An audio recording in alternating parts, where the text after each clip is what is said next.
2 சைடுமே தவறுதாங்க. சரிங்களா? ஆளுங்கட்சியும் வந்து பார்த்தீங்கன்னா, அவங்களுக்கு என்ன ஏற்பாடு பண்ணிருமோ பண்ணியிருக்கணும். காவல்துறையும் ஒத்துழைப்பு பண்ணியிருக்கணும். கட்சி சார்புலயும் அவங்க என்ன பண்ணணும், பொதுமக்களுக்கு பாதுகாப்பு குடுத்திருக்கணும். சேர் போட்டு இருந்தா பிரச்சனை இல்ல. இவங்கலாம் ஸ்டாண்டிங்லயே வந்து எல்லாம் நின்னுறதுனால, எல்லாம் ஒருத்தர் ஒருத்தர் புஷ் பண்றதுனால, ஒருத்தன் விழுந்தா என்ன ஆகுது, எல்லாரும் தடுமாறி கீழ விழ ஆரம்பிக்கிறாங்க. அவன் பாட்டுக்கு அப்ப ஏறி போக தான் ஆரம்பிக்கிறான். அந்த டைம்ல கத்தனாவோ, வேற எது பண்ணாலும் அங்க யாருக்கும் காது கேட்காது. சரிங்களா? ஒருத்தன் விழும்போது எல்லாரும் அப்படியே விழுறாங்க. மூச்சு திணறல் ஏற்படுது. கூட்டம் அதிகமா சேரும்போது என்னன்னா, நமக்கே ஆக்சிஜன் திக்குமுக்கு ஆகுது. உடம்பு வீக்கா இருக்கிறவங்க என்ன ஆகும், உடனே அவங்க மயக்கம் வந்து அன்கான்சியஸ் ஆயிடுவாங்க. இதனாலதான் பாதிப்பு ஏற்பட்டுள்ளது. அதனால வந்து பாத்தீங்கன்னா, முன்னெச்சரிக்கை நடவடிக்கை கண்டிப்பா தேவை. கூட்டம் அதிகம் சேருதுன்னா இடமும் அதிகமா கொடுத்துருக்கலாம். ஒரு கிரவுண்ட் மாதிரி பெருசா இருந்திருக்கணும். மக்களுக்கும் விழிப்புணர்வு தேவைதான். இப்ப வந்து நம்ம இம்பார்ட்டன்டா ஒரு பாதுகாப்போட பார்க்கலாம். கூட்டத்துக்கு போகணும், ஒரு தலைவரோட கருத்தை கேட்கணும் அப்படின்னும் போது அவங்க போறதுக்கு உரிமை உண்டு. பட் முன்னெச்சரிக்கை இருக்கணும். இப்ப குழந்தைங்க எல்லாம் ஒரு சின்ன வயசு குழந்தைங்க பாத்தீங்கன்னா 10 குழந்தைங்க இருந்துட்டு தான் சொல்றாங்க. இப்ப வந்து பாத்தீங்கன்னா அந்த குழந்தைங்களுக்கு என்ன தெரியும், போய் விஜய் பார்க்கலாம் அல்லது நம்மளுடைய தலைவரை பார்க்கலாம், ஒரு நடிகரை பார்க்கலாம் ஆர்வத்துல தான் பல பேர் வராங்க.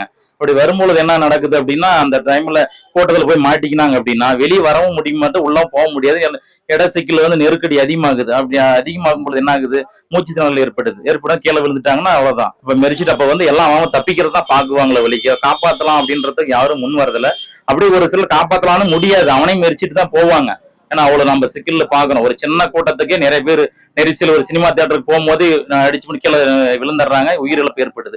இவ்வளவு பெரிய ஒரு நடிகர் வரும்பொழுது பாத்தீங்கன்னா முன்னெச்சரிக்கை நடவடிக்கை எடுத்திருக்கணும். இந்த இவங்களுக்கே ஒரு டீம் போட்டு பாத்தீங்கன்னா ஒரு பாதுகாப்பு டீம் மாதிரி பிளாக் கார்ட்ஸ் மாதிரி போட்டு அரேஞ்ச் பண்ணிருக்கணும்னு நிறைய அவங்க அரேஞ்ச் பண்ணியிருந்தாங்கன்னா கரெக்டா அந்த 40 உயிர் போகாம பாத்துருக்கலாம். அதே மாதிரி அவர் கொடுக்கக்கூடிய டைம் கரெக்டா வந்து பிளான் பண்ணி முடிச்சிருக்கணும். அவர் வந்தது லேட்டுன்னு சொல்றாங்க.